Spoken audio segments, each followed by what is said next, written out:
आहे मृत्युंजय महाप्रभु ठाकुरे बाबा धवळेश्वराय नमो नमः।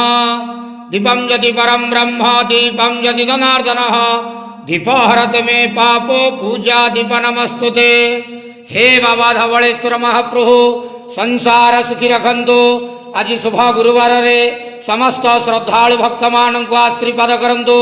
समस्त श्रद्धालु भक्त मानकर मनस्कामना पूर्ण करंतु। कर्म क्षेत्र उन्नति करंतु। ग्रहरिष्टमान खंडन करंतु। जगतर मंगल करंतु। विश्वर कल्याण करंतु। आपणकर नाम प्रकाश करंतु। सेवकर डाक श्रवण करंतु।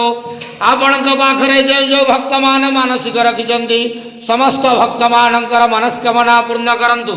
हे बाबा धवळेश्वराय नमः। संसार सुखी रखंतु आनंदे घेवार। हरि बोलो। आज शुभ गुरुवार रे समस्त श्रद्धालु भक्त मानक आशीर्वाद करंतु आनंदे घेवार।